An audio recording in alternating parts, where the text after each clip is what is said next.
Capstone holidays இவங்களுடைய summer சேலில் இப்போ special ஆஃபராக Singapore, Malacca, Kuala Lumpur அப்படின்னு எல்லாத்தையும் கவர் பண்ணி 5 nights 6 days கொண்ட ஒரு குரூப் டூர் பேக்கேஜுக்கு பெர் பர்சன் இவங்க 84,999 சார்ஜ் பண்ணுறாங்க. அடிஷனலாக 2 days லங்காவையும் சேர்த்து நீங்கள் எக்ஸ்ப்ளோர் பண்ணணும் அப்படின்னா 99,999 இவங்க சார்ஜ் பண்ணுறாங்க. இதிலேயே உங்களுடைய Singapore visa, flight tickets, private transfer, hotel accommodation, breakfast, lunch and dinner, dedicated tour manager, all entry ஃபீஸ்லேருந்து வாட்டர் பாட்டில் வரைக்கும் எல்லாமே இதிலேயே கவர் ஆகிடும். இவங்ககிட்டயே 3 nights 4 daysக்கான ஒரு மலேசியா குரூப் டூர் பேக்கேஜ் 44,999க்கும் 4 nights 5 daysக்கான தாய்லாந்தில் புக்கட் அண்ட் கிராபியை மட்டும் தனியாக எக்ஸ்ப்ளோர் பண்ணக்கூடிய ஒரு குரூப் டூர் பேக்கேஜ் 58,499க்கும் வியட்நாமில் 6 nights 7 days அப்படின்னு எக்ஸ்ப்ளோர் பண்ணக்கூடிய ஒரு குரூப் டூர் பேக்கேஜ் உங்களுக்கு 89,999க்கும் அவைலபிளாக இருக்குது. அப்புறம் என்ன, இந்த சம்மர் ஹாலிடேஸில் உங்களோட ஃபேமிலியோட ஒரு இன்டர்நேஷ்னல் ட்ரிப், அதுவும் அஃபோர்டபுள் காஸ்ட்டில் போகணும் அப்படின்னு காத்துட்ருக்க நபர்களாக நீங்கள் மேலே தர்ற நம்பருக்கு கேப்ஸ்டோன் ஹாலிடேஸுக்கு கால் பண்ணுங்கள். உங்களோட ட்ரீம் டெஸ்டினேஷனுக்கான டூர் பேக்கேஜை புக் பண்ணுங்கள். Hello பீபர்ஸ், welcome to filmi craft. நான் உங்கள் அருண்.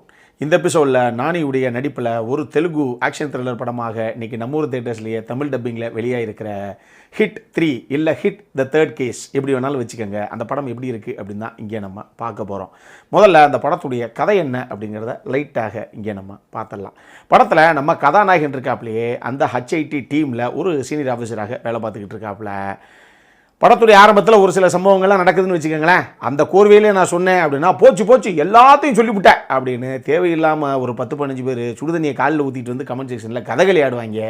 அதனால் அந்த விஷயத்தெல்லாம் விட்டுட்டு ஜம்மு அண்ட் காஷ்மீரில் அடுத்தடுத்து ப்ரூட்டலான கொலைகள் அரங்கேறுது. உண்மையாக இந்த கொலைகள்லாம் யார் பண்ணுறா, அதுக்கு பின்னாடி இருக்கக்கூடிய காரணம் என்ன அப்படிங்கிறத நீங்களே கண்டுபிடிச்சிட்டு வாங்க அப்படின்னு நம்ம கதாநாயகனே களத்தில் இறக்கி விடப்படுறார்.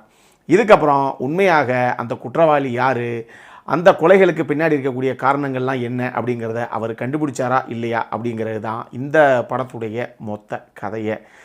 ஸ்பாய்லர்ஸ் அஹெட், அதை நான் முதல்ல சொல்லிடுறேன். அதே மாதிரி இந்த படத்தை பொறுத்தளவுக்கு மொத்த விமர்சனத்தையும் கேட்டுட்டு அதுக்கப்புறம் எந்த காலம் வேணாலும் நீங்கள் தெளிவாக எடுத்துக்கோங்க.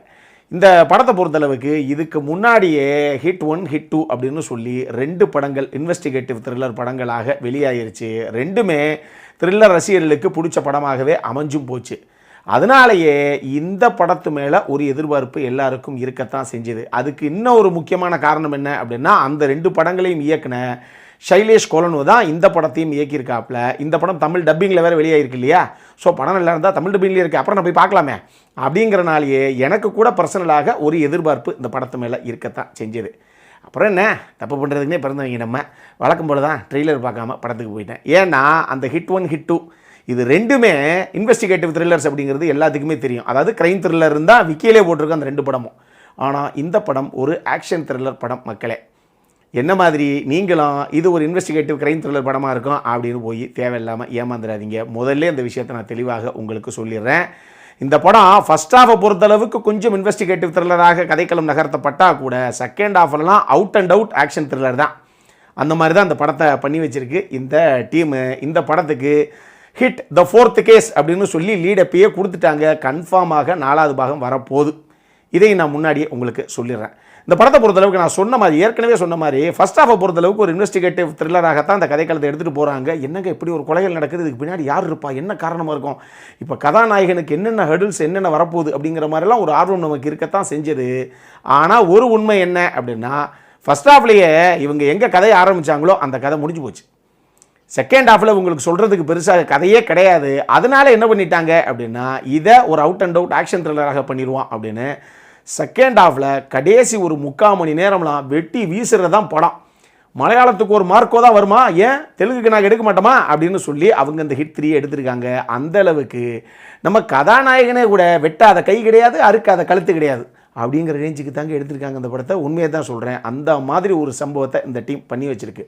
ஆனால் என்னதான் நம்ம ஒரு எதிர்பார்ப்பில் போய் ட்ரெய்லர் பார்க்காதவங்களுக்கு சொல்கிறேன், நம்ம ஒரு எதிர்பார்ப்பில் போய் அந்த படம் வேறு மாதிரி ஓடிச்சு அப்படின்னா கூட அந்த ஆக்ஷன் பிளாக்ஸ் எல்லாத்தையும் இவங்க அதகலமாக தான் காட்சிப்படுத்தியிருக்காங்க. அதை நம்ம ஒத்துக்க தான் வேணும். சானு ஜான் வர்கீஸுடைய சினிமோட்டோகிராஃபி ஆகட்டும், கார்த்திகா ஸ்ரீனிவாசுடைய கட்ஸ் ஆகட்டும், மிக்கி ஜே மேயருடைய பேக்ரவுண்ட் ஸ்கோரிங் ஆகட்டும் நிச்சயமாக தெரிக்குது அந்த ஆக்ஷன் பிளாக்ஸ் எல்லாம் அதகலமாக காட்சிப்படுத்தப்பட்ட விதத்தில். இது போக நிச்சயமாக ஆக்ஷன் கோரியோகிராஃபர் ஆகட்டும், படத்துடைய சவுண்ட் டிசைன் டீமுடைய ஒர்க் ஆகட்டும், ப்ரொடக்ஷன் டிசைன் டீமுடைய ஒர்க்கு அந்த செகண்ட் ஹாஃபில் கொஞ்சம் இருக்குது, அந்த இடம் அது சார்ந்த விஷயங்கள்னு அந்த விஷயமாகட்டும், விஎஃப்எக்ஸ் எஸ்எஃப்எக்ஸ் ஒர்க்கும் சரி முடிஞ்ச அளவுக்கு இவங்க நேர்த்தியாக கொண்டு வரணும் அப்படின்னு ட்ரை பண்ணியிருக்காங்க. அதை ஓரளவுக்கு அச்சீவ் பண்ணியிருக்காங்க அப்படின்னே நான் சொல்லுவேன். இந்த படத்தை பொறுத்தளவுக்கு முக்கியமான கதாபாத்திரங்கள்ங்கிறது 2 தான். ஒன்று நம்ம நானி, அது ஆக்ஷன் பிளாக்ஸாக இருக்கட்டும், எமோஷனல் சீக்வன்ஸாக இருக்கட்டும், ரொமான்டிக் சீக்வன்ஸாக இருக்கட்டும், இது எல்லாத்தையுமே அவருடைய ஸ்டைலில் அந்த ஸ்க்ரீன் ப்ரெசன்ஸை பக்காவாக கொடுத்துருக்காப்புல. அவருடைய கதாபாத்திரத்துக்கு என்ன தேவையோ அதை டெஃபினட்டாக நானி சூப்பராக பண்ணியிருக்கார் அப்படின்னு நான் சொல்லுவேன்.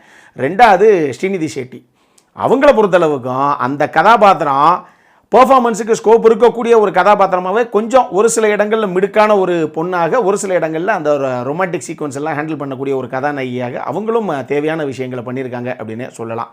இந்த 2 முக்கியமான கதாபாத்திரங்கள் போக சமுத்திரகனி ஆகட்டும், ராவ் ரமேஷ் ஆகட்டும், இந்த மாதிரி ஒரு சில நபர்கள் கொடுத்த கதாபாத்திரத்தை, அது ஒன்றும் பெரிய கதாபாத்திரம் சொல்ல முடியாது, பட் கொடுத்த கதாபாத்திரத்தை நீட்டாக கொண்டு வந்திருக்காங்க ஸ்க்ரீனில். இது போக 2 ஆர்டிஸ்ட்டு, தெலுங்குக்கு ஒருத்தர், தமிழுக்கு ஒருத்தர் அப்படின்னு சொல்லி 2 கதாநாயகர்கள் கேமியோ பண்ணியிருக்காங்க. அதை யார் அப்படின்னா சொல்லலை. அது நீங்கள் படத்தை பார்த்தீங்கன்னா கிளைமேக்ஸில் நீங்களே தெரிஞ்சுக்கோங்க. ஏன்னா அது ஒரு சர்ப்ரைசிங் எலமெண்ட்டாக ஒர்க் அவுட் ஆகும் அப்படின்னு தான் அவங்க வச்சுருக்காங்க. எனக்கு என்னமோ அது 2 ஒர்க் அவுட் ஆச்சு அப்படிங்கிற மாதிரி தான் பட்டுச்சு. ஸோ அது ஸ்பாய்லராக போய்டும், அது நீங்கள் அங்கே பார்த்தே தெரிஞ்சுக்கோங்க. ஸோ டெக்னிக்கலி டெஃபினட்டாக ஒரு சவுண்டான படம் தான் இது. இது எல்லாமே ஒரு பக்கம் இருக்கட்டும். இந்த படத்தில் பிரச்சனை என்ன சார் அப்படின்னு கேட்டிங்கன்னா, நான் சொன்ன மாதிரி ட்ரெய்லர் பார்க்காம முதல் 2 பாகம் மாதிரியே இதுவும் ஒரு இன்வெஸ்டிகேட்டிவ் த்ரில்லர் ஜான்ரா தான் இருக்கும் அப்படின்னு உள்ளே போகிற நபர்களுக்கு நிச்சயமாக ஏமாற்றம் தான் மிஞ்சம்.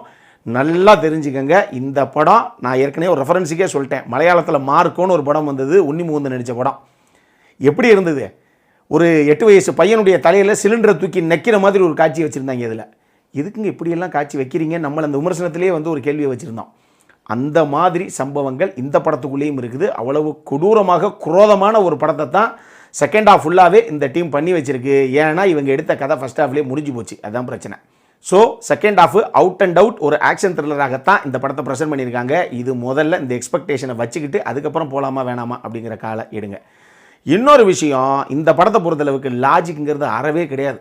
பொதுவாகவே தெலுங்கு படம், அதுவும் மாஸ் ஹீரோ படம், அதெல்லாம் சொல்லவே தேவையில்லை. இப்போல்லாம் தமிழ் படத்துக்கு எந்த படத்துலையுமே மாஸ் ஹீரோ படங்கள், ஹீரோலாம் நினச்சவனை குத்துவாப்பில், நினச்சவனை வெட்டுவாப்பில், கிட்டத்தட்ட எப்படி ஒரு 250 பேர்லேருந்து 300 பேர் வரைக்கும் அவரே வெட்டி சரிச்சிருப்பாப்பில். கை வெட்டுறதுலேருந்து கழுத்து இருக்கிறதுலேருந்து பல சம்பவங்கள் அவரே தனியாக பண்ணியிருப்பாப்பில். எங்கே அதெல்லாம் எவனுமே கேட்க மாட்டாங்களா அப்படிங்கிற மாதிரி தான் நமக்கு தோணுது.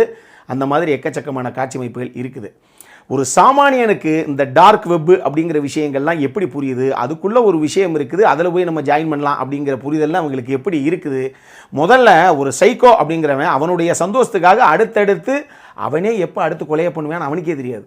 அவனைத்தான் நம்ம சைக்கோன்னே சொல்லுவோம். அந்த மாதிரி அடுத்தடுத்து அவனுடைய சந்தோஷத்துக்காக பல கொலைகளை பண்ணிக்கிட்டே போகிற ஒரு நபர் எதுக்காக ஒரு ஆர்கனைஸ்டு ஒரு குரூப்பில் போய் எதுக்காக ஜாயின் பண்ணணும், அது சேர்றதுனால என்ன அவங்களுக்கு தனியாக கிடைக்கிது அப்படிங்கிறதெல்லாம் நமக்கு ஒன்றுமே சரியாக சொல்லப்படலை அப்படின்னு தான் நான் சொல்லுவேன். இந்த மாதிரி இன்னும் பல சம்பவங்கள் இருக்குது. இதெல்லாம் தாண்டி இந்த படத்தை பொறுத்தளவுக்கு இதுக்கான லென்த்து அப்படிங்கிறது நிச்சயமாக ஒரு பிரச்சனை தான். வளவள குளவலான்னு படம் போய்கிட்டே இருக்குது. இன்னும் கொஞ்சம் கிறிஸ்பாகவே இந்த படத்தை இவங்க கத்திரி போட்டிருக்கலாம். Especially second half. அடுத்த ஷோ தான் உட்காந்து பார்த்துக்கிட்டு இருக்கோமோ அப்படிங்கிற சந்தேகமே நமக்கு வருது. அவ்வளவு லென்த்தியாக போகுது படத்துடைய செகண்ட் ஹாஃப். இந்த மாதிரி பல பிரச்சனைகளும் உள்ள இருக்கத்தான் செய்யுது. மொத்தமாக இந்த படம் எப்படி இருக்குது அப்படின்னு கேட்டிங்கன்னா, ஹிட்டு 1, 2 மாதிரி ஒரு out and out investigative thriller படமாக இது இருக்கும் அப்படின்னு நம்பி போனீங்க அப்படின்னா நிச்சயமாக உங்களுக்கு ஏமாற்றம் தான் மிஞ்சும். ஒரு out and out action thriller படம் அப்படிங்கிற லெவலில் போய் இந்த படத்தை பார்த்தீங்க அப்படின்னா பொழுது போலனா தாராளமாக ஒரு தடவை பார்க்கக்கூடிய படம் தான் இந்த ஹிட் 3. அடல் கானடை பொறுத்தளவுக்கு நான் தான் சொல்லிட்டேனே, இதில் செக்ஷுவலாக எந்த ஒரு காட்சியும் கிடையாது. அது மட்டும்தான் வைக்கலை. நான் தான் சொல்லிட்டேனே, ஹீரோ வெட்டாத ஆள் கிடையாது, குத்தாத ஆள் கிடையாது, அறுக்காத கழுத்து கிடையாது. அந்தளவுக்கு கொடூரமாக ஒரு படத்தை எடுத்து வச்சுருக்காங்க. இந்த படம் ஒரு A சர்டிஃபைடு படம். ஸோ 18 வயசுக்கு மேலே இருக்கவங்க மட்டும்தான் அந்த படத்தை பார்க்கலாம் அப்படிங்கிறது தான் நான் சொல்லுவேன். இந்த படம் நம்ம ஒரு தேட்டர்ஸில் தமிழ் டப்பிங்கில் வெளியாகிருக்கு. அப்புறம் என்ன, இதே மாதிரி இன்னொரு வீடியோவோட அடுத்த முறை உங்களை சந்திக்கிற வரைக்கும் இட்ஸ் அருண் சைனிங் ஆஃப்.